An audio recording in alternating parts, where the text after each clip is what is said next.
అంత తప్ప వేరేదేం తెలియదు. కేటీఆర్ వ్యక్తిగతంగా ఫార్మా ఇండస్ట్రీ రావడానికి, ఉద్యోగావకాశాలు కల్పించడానికి, ఆ ప్రాంతం అభివృద్ధి చెందడానికి వ్యతిరేకమా లేదా అనుకూలమా? నేను రేవంత్ రెడ్డి మూర్ఖపు విధానాలకు, రేవంత్ రెడ్డి తుగ్లక్ పాలనకు, రేవంత్ రెడ్డి యొక్క కుటుంబం దోపిడీకి నేను వ్యతిరేకం. ఎందుకంటే ఇవాళ ఫార్మా విలేజ్ల పేట జరుగుతున్న రియల్ ఎస్టేట్ దోపిడీకి నేను వ్యతిరేకం.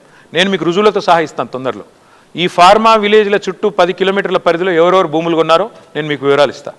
నాల్కల్లో ఎవరు కొన్నారు, ఇక్కడ ఎవరు కొన్నారు, ఫ్యూచర్ సిటీ పేరుతో నడుస్తున్న డ్రామా ఏంది, ఫోర్త్ సిటీ పేరుతో నడుస్తున్న 4 బ్రదర్స్ డ్రామా ఏంది, స్వచ్ఛ బయో అనే పేరిట అమెరికాలో అనుముల జగదీష్ రెడ్డి దోపిడీ ఏంది, నేను అడుగుతా ఉన్నా. అడ్రస్ లేని అనుముల కుటుంబం మొన్నటిదాకా అసలు ఎవరు ఊరు పేరు తెలియని వాళ్ళు ఇవాళ 1000 కోట్ల పెట్టుబడి ఎట్లా పెడతారండి? జగదీష్ 2014 ముందు పెట్టండి, ఎంక్వైరీ పెట్టండి. సంబంధించిన నేతలు కేసీఆర్ కుటుంబం ఏ విధంగా ఉంది, ఇప్పుడు ఏ విధంగా ఉందని చెప్పి మా అఫిడవిట్లు పబ్లిక్ డొమైన్లో ఉన్నాయి. నేను ఒకసారి కాదు, ఇప్పుడు 5 ఎలక్షన్లు కొట్లాడినా. 5 అఫిడవిట్లు మీ దగ్గర ఉన్నాయి, పబ్లిక్ డొమైన్లు ఉంటాయి. నేను దాచేది కూడా ఏం లేదు. ఎలక్షన్ కమిషన్ యొక్క వెబ్సైట్కి పోతే నా అఫిడవిట్ దొరుకుతుంది. నా అఫిడవిట్లో ఉన్నదానికంటే ఏమైనా ఎక్కువ ఉంటే నేను రేవంత్ రెడ్డికే రాసిస్తాను. భూసేకరణకు సంబంధించి మల్లన్న సాగర్కు సంబంధించిన భూసేకరణ మీరు కూడా చేశారు. ఎంత వ్యతిరేకత వచ్చింది, ప్రజలలో నచ్చజెప్పే ప్రయత్నం చేశారు. దీనికి దానికి మధ్య తేడా ఏం చెప్తారు? తేడా ఒకటే. మేము మల్లన్న సాగర్లో మా ఆనాటి జిల్లా మంత్రి హరీష్ రావు గారు పోయి ఒకసారి కాదు కనీసం 100 సార్లు కలిశారు రైతుల్ని. చివరికి ఒప్పించి మెప్పించి మేము అక్కడ విజయవంతంగా అమలు చేసినాం కాబట్టే మల్లన్న సాగర్ వల్ల నష్టపోయిన గ్రామాల్లో కూడా మొన్నటి ఎన్నికల్లో మా అభ్యర్థికి దుబ్బాకలో మెజారిటీ వచ్చింది. ఇది వాస్తవం.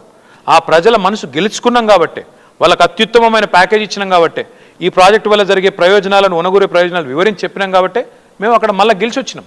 సింపుల్ విషయం. కాబట్టి వీళ్ళు కొడంగల్ అదే పని చేసి ఉండాలా, ముఖ్యమంత్రి టైం ఇచ్చి ఉండాలా, జిల్లా మంత్రి టైం ఇచ్చి ఉండాలా, పరిశ్రమల మంత్రి టైం ఇచ్చి ఉండాలి. కానీ వీళ్ళ ఫోకస్ అంతా ఏంది?